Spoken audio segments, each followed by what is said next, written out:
पाकिस्तान को लेकर पी चिदम्बरम के बयान से इंडिया अलायंस के अंदर ही असहमति है। इस मामले पर उद्धव गुट की सांसद प्रियंका चतुर्वेदी का बयान सामने आया।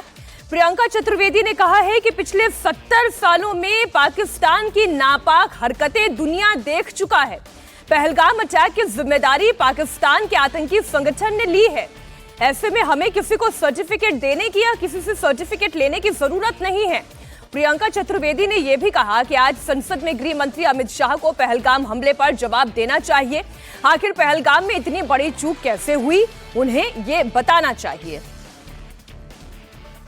प्रियंका चतुर्वेदी जी हमारे साथ मौजूद है। मैम, आप तो ऑपरेशन सिंदूर के जो कामयाबी थी उसको विदेश में बताने भी गई थी, आज चर्चा होने वाली है। क्या उम्मीद आप कर रही है और सरकार से किस तरह के जवाब की आपको उम्मीद है?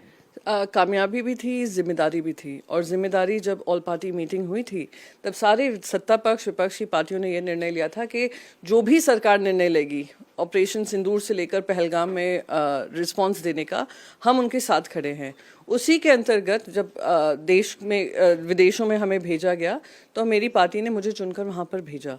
मैंने हर जगह पर यही कहा कि हाँ बिल्कुल, मैं ब्रांड एम्बेसडर इंडिया की बनकर आई हूँ। हम यहाँ पे एकजुट हैं टेररिज्म को लेकर। 70 साल हम सब ने ये खामियाजा भुगता है। अब पूरी दुनिया भर में पाकिस्तान की हरकतों को बेनकाब करना ज़रूरी है, उनकी नापाक आदतों को बताना ज़रूरी है।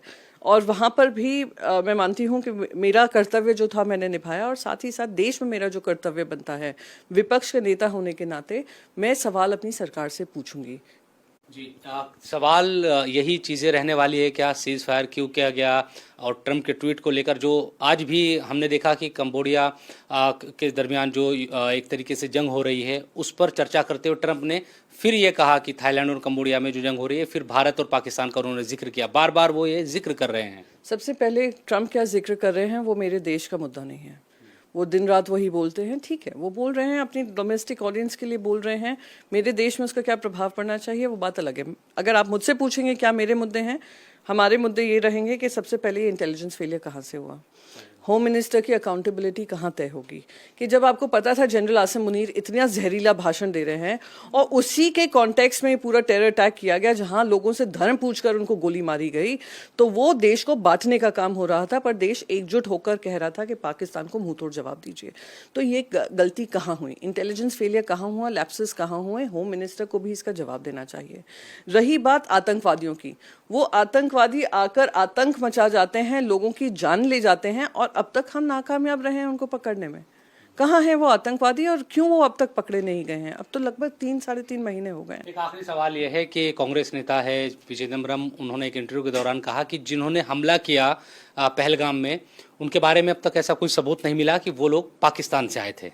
तो मैंने उनका वो इंटरव्यू नहीं देखा है, मैंने उनका स्टेटमेंट नहीं सुना है। अगर आपके आधार पे जो आप कह रहे हैं मैं उसके ऊपर जवाब दूं, तो देश के 70 साल के इतिहास में पाकिस्तान की नापाक हरकतें दुनिया ने देखी हैं। मोस्ट इंपॉर्टेंट बात इस पर्टिकुलर इशू को लेकर, सबसे पहले टीआरएफ जो द रेजिस्टेंस फ्रंट है उसकी जिम्मेदारी लेता है। लश्कर तैयबा का एक और फ्रंट है, फिर वो लोग अपना डिलीट कर देते हैं, पता नहीं किस प्रेशर में करते हैं।